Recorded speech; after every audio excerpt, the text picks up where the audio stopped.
Hi, everybody. This is your host with the most, Alex Stoicescu.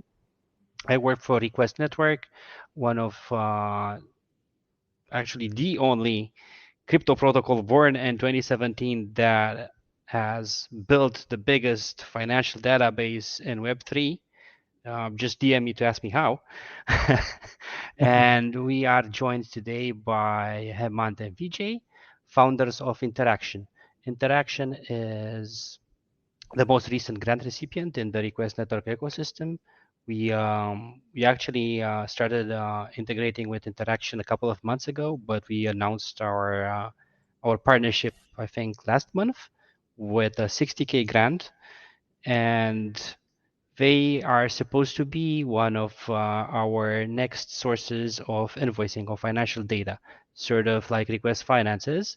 And we're hoping that interaction is actually going to be the next Request Finance. And to yeah, well, anything can be possible, and it's not that a big goal, right? We can together we can do it. So before we tell people how we can do it, I would like to ask you to introduce yourselves. Sure. Firstly, Alex, thank you so much for, really appreciate you hosting the space. And we're really glad, we've been able to work so closely over the last couple of months. Very, very happy and excited about, what we can do together.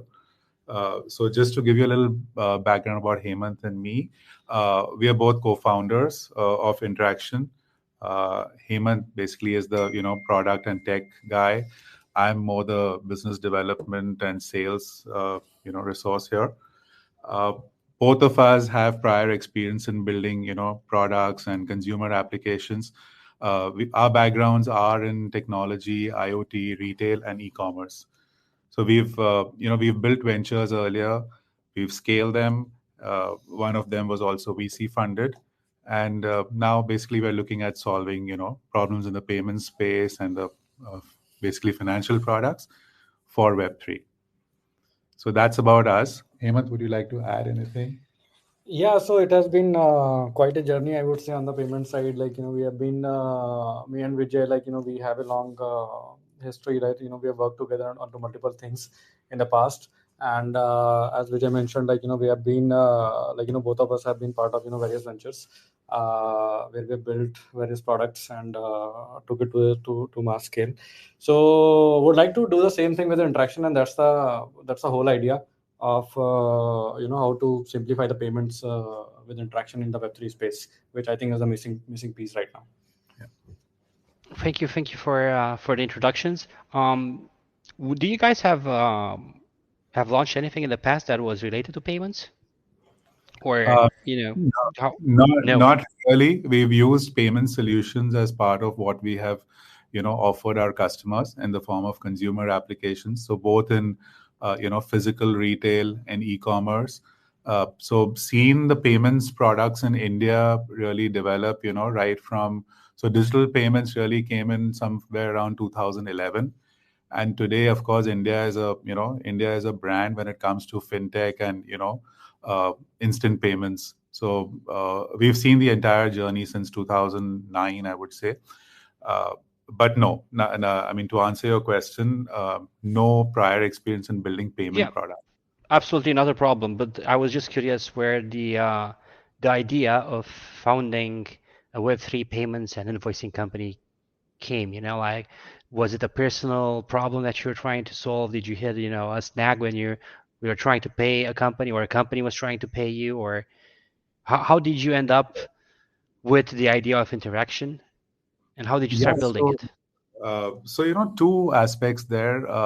One is Hmm. what I have done in my past experience. I've often had to deal with cross-border payments, and I have faced issues on multiple occasions. So there have been times that payments have gone missing, and we've only figured like about 20 days later that the amount was sent by the payer, but it was not received by us. Uh, and I've also seen the cost of these transactions being very, very high. So that has been a personal pain point. But I'd say, This space was downloaded via spacesdown.com. Visit to download your spaces today. the other aspect is really that when we started to interact with Web3 systems, we figured that, if at all, like, people have to be able to, use crypto for payments on an everyday basis, there's no way that these kind of user interfaces will help us achieve any sort of scale. So very, very important that at a first level, we at least solve the UI layer for payments in crypto. And that's really where we started. Yes, I'm glad to hear that. It's very hard to onboard people that are used to, signing in or signing up with Google or Facebook account and then click two buttons and boom, the money is sent, or the request for something is sent. And in Web3, you have to sign all those transactions and everybody's talking about account disruption, but there's not many products that have it incorporated. So hearing you guys talking about making it accessible and usable by humans is making me happy. Exactly. So that's really where we are putting our minds, and we've been, putting our minds to it for some time now. So yeah, honestly, if I would go to the intrXn website right now, it would look very, very similar to what I would expect as a Web2 company to find. That's true. And I think that's very important, especially when you're targeting businesses. So would you consider intrXn to be a B2B product or a B2C product, or even C2C, C2B, you name it? Yeah, so there's all sorts of combinations possible. So right now, some like the off-ramp widget that we've got, it caters to end users, so it's B2C. But really, what we want to do is make it B2B2C. So our intention is really to make our payments related products sit as infrastructure that dApps and businesses can use to make sure that experiences for their end users are very, very smooth. Also, they don't need to really keep thinking of innovating and solving the same problem that we are solving. So we will have a B2B2C approach, and that's where right from on-chain invoicing to off-ramp widgets to facilitating on-ramps and various other products we intend to add, like accounting, we intend to add escrow. So all of these solutions will be aimed at businesses. So overall, what we want to do is, like, as intrXn as a product has to be has to reach to web in the Web2 world, the payment infrastructure works in in a very seamless fashion. It has already evolved to a certain stage, and people are very, very comfortable with that sort of setup. And this is what we are missing right now into the Web3 ecosystem.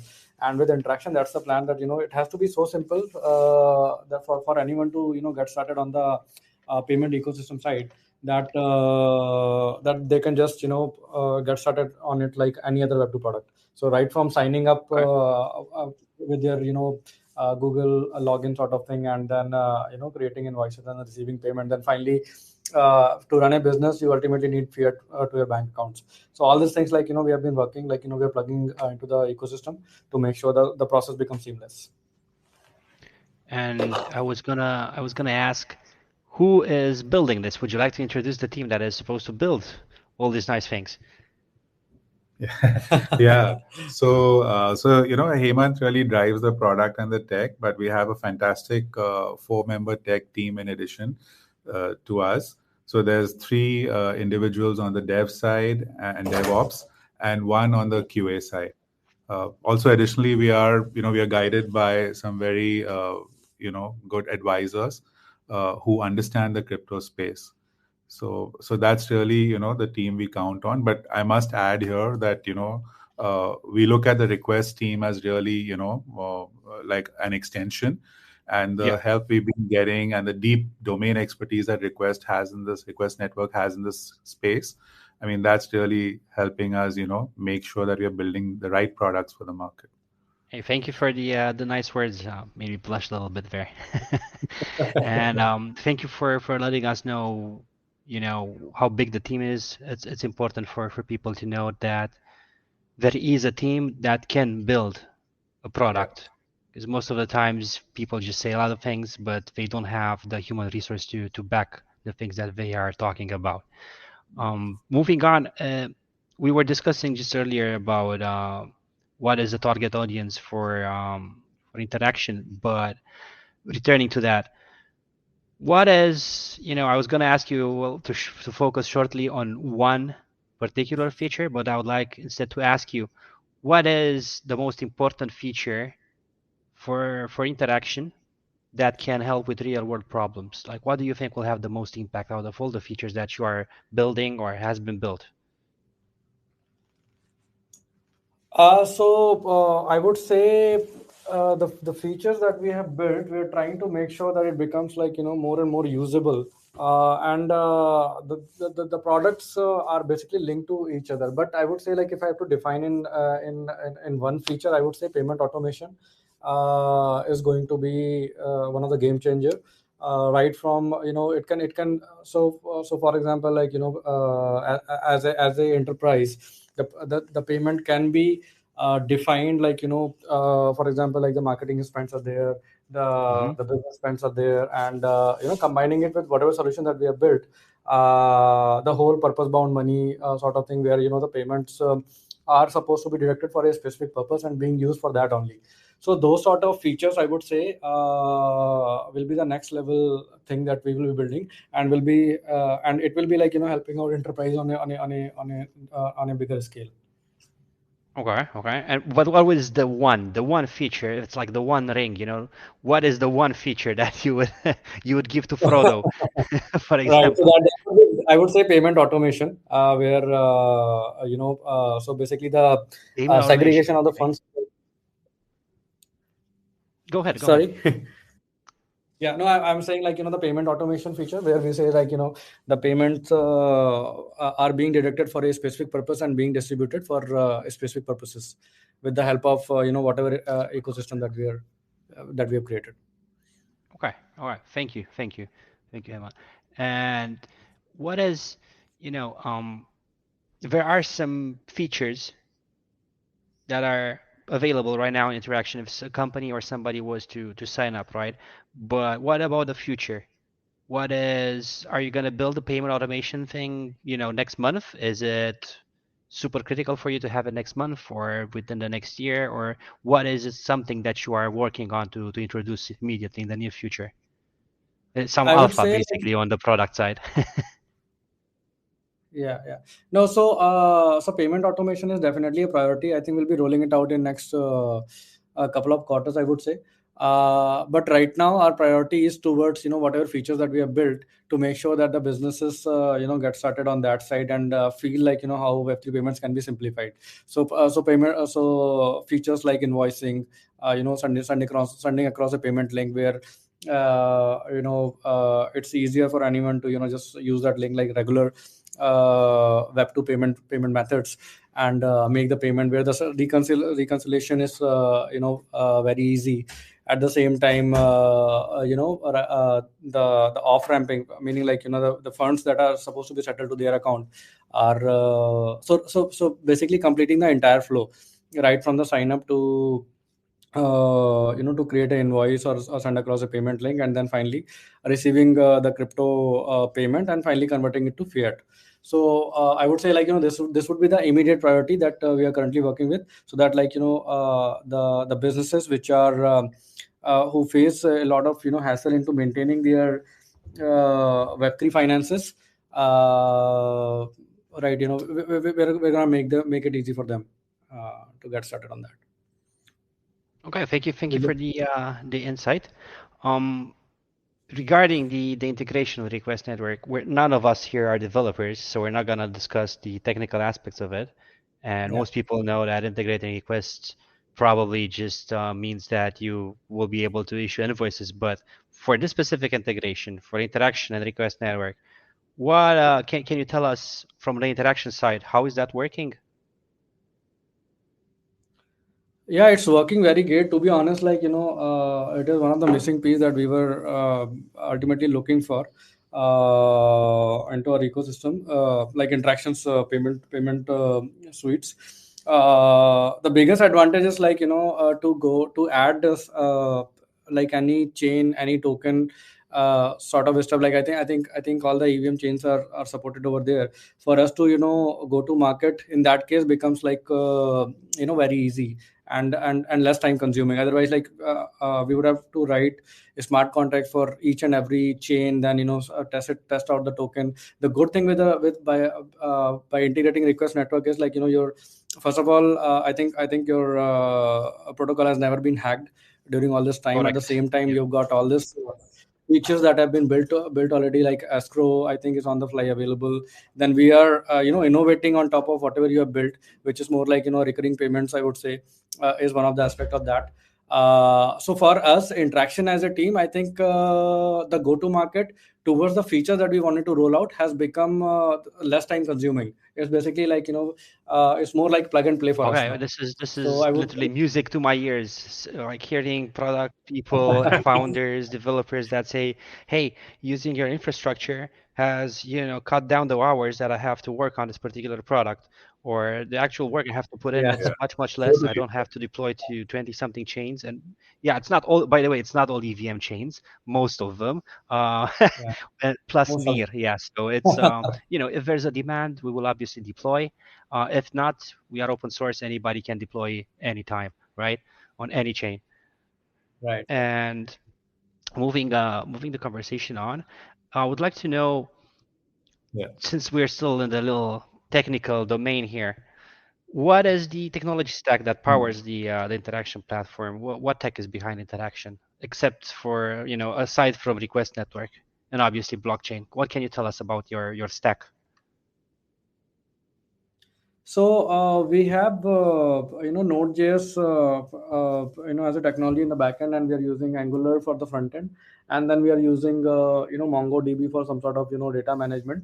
But over a period of time, the idea is to make sure that some of these elements also become decentralized. For example, like the invoice creation, the encryption, and even the payment, which is like the most critical part into the product, have been decentralized with the help of request network. But some of the centralized elements are definitely there, but that is more like to give the next level user experience to the users. Yeah, so in the end, it all boils down to the user experience. And on that particular front, on the technology front, we've also we hired a couple of new developers.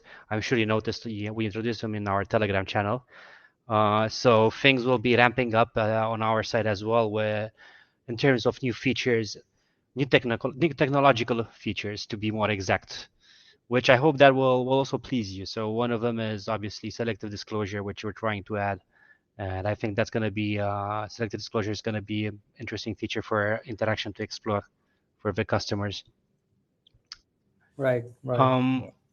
Could you I know I briefly touched this a couple of minutes ago, but if I sign up right now to the interaction platform, what do I have access to? What can I do? Do I have to sign up as an individual? Do I have to be a company? And what am I able to do in this moment, right now?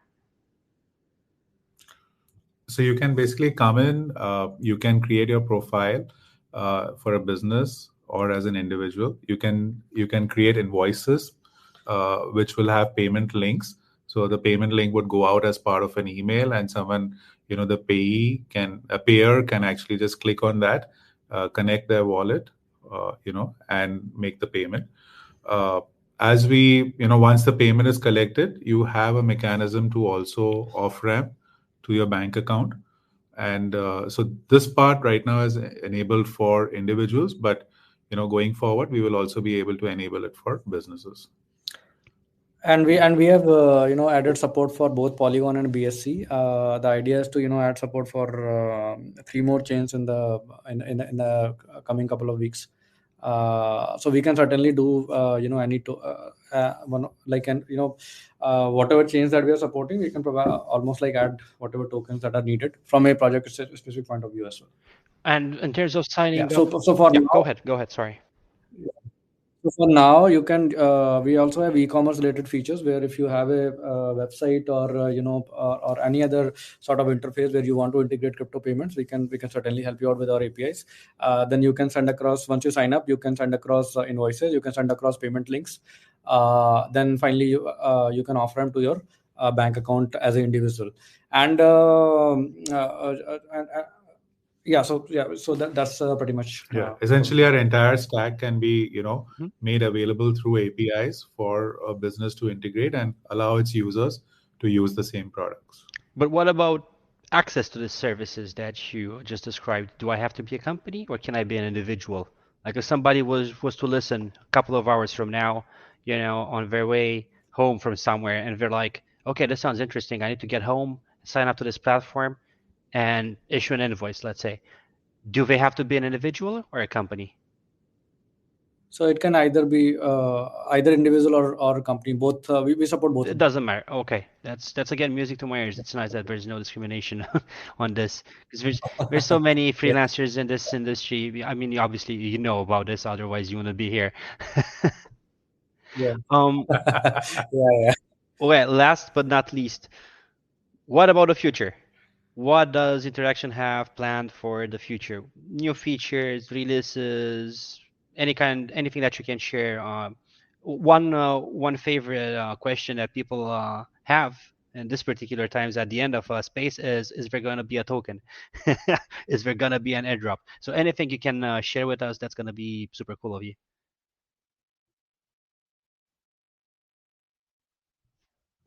Yeah, sure. I think we'll be rolling out. The first step is to roll out, support for multiple other chains, and at the same time, we are also going towards recurring payments big time. Like where we're going to help various projects, Web3 projects who have their own token. Mhm. Can actually leverage our infrastructure to receive payments into their own tokens, which I think a lot of people are doing, but finding it very difficult by speaking to them into the ecosystem. There's certainly a plan for token, but nothing decided as of now. I think we'll be roll. I think there's some news that will break out in some time. But I guess for as of now, I think since we have actively started marketing out this product. The first 1,000 initial users who are going to sign up on the platform will get a very special discount once we roll out our pricing, which I think will be coming in. I was going to ask you, what about crypto to fiat? Is it something that people can take advantage of right now, or is it something that you're going to introduce later? So people can take advantage of this now. We offer the services in two forms. This space was downloaded via spacesdown.com. Visit to download your spaces today. You can either withdraw in the form of a gift card or you withdraw to a local bank account. By the way, we have support into 69 plus countries for bank transfers and more than 100 countries for gift cards. So we already have the solution, but this is only for retail users right now, not for business users. So we are working towards that. I think we'll be rolling out very soon for the business users as well. But retail users can certainly withdraw the funds.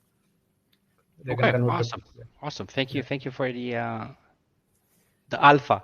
And you said that the first 1,000 users will get a special discount. Is that correct? Yes, that's correct. We'll be rolling out our pricing very soon on our platform, like in next 10 days. So whoever signs up, as a first 1,000 users, they'll get very special discount for the certain period of time. Yeah. Is there anything you can share about the pricing model, like subscription, or it's going to be a one-time payment, or anything you can share before you announce it? So at the moment, what we are thinking is that it will be free for a certain period and for a certain number of users, and there will be a very simplified pricing structure, because what we've understood from any solution that exists, the pricing structure is fairly complex. So we will simplify that to just very few parameters. I can't. I'm not exactly clear on what exactly we might offer. But yeah, what we can say for sure is that there'll be, just a few parameters on the basis of which one can choose their appropriate pricing plan. Awesome. Is there anything else that you want to add for our listeners, both live listeners and future listeners? Can be anything from, telling us about your socials or letting us know if there's an incentive to join the platform, but you already talked to us about the discounts. Anything else that you want to add? Yeah, so just you can follow us on Twitter. Our handle is like Interaction Global. We are also, you also can actually just sign up on business.interaction.com. And if there's anything that you need to reach out to us for, you can either write to us through the website or on our Twitter handle. And we'll add these links into the comment section of this Twitter space for people to find it easy. Okay, thank you guys. We will also don't worry about it, but we'll also plug your socials wherever we can, and it's suitable for that kind of message. And thank you for joining. Thank you for letting us know what your future plans are. And to wrap it up, this was Interaction. This is the latest builder in the request network ecosystem. Certainly not the last one. We've got many more projects in the pipeline, and once we announce them, you'll also get to know them. And I hope so. I hope that some of them will be attractive for you, and that you can also develop new partnerships within the ecosystem. Because in the end, our goal is for this ecosystem is to have everybody winning. So if you have customers and an invoicing product, maybe they won't have enough money to pay an invoice. They can click a button and they'll be sent to somebody who can lend them the money. So you win a customer because he will stay and he will issue that invoice for you, and then somebody else in the ecosystem wins another customer because they will be sent from you, so on and so forth. So like a snake who's eating his own tail through in terms of, but in financial products or services. So thank you again for joining me, and until next time, have a nice evening, and I hope the Dubai weather will be more more calm in the future days. Yes, we hope so too. And thank you so much, Alex, for hosting us, and thank you to the audience, for being here. We'll definitely keep you posted on what we are doing through our Twitter handle, and look forward to having you, sign up. Awesome. Thank you for joining once again. Thank you everybody for listening in, and till next time. Bye-bye. Bye-bye. Bye. See you. Bye.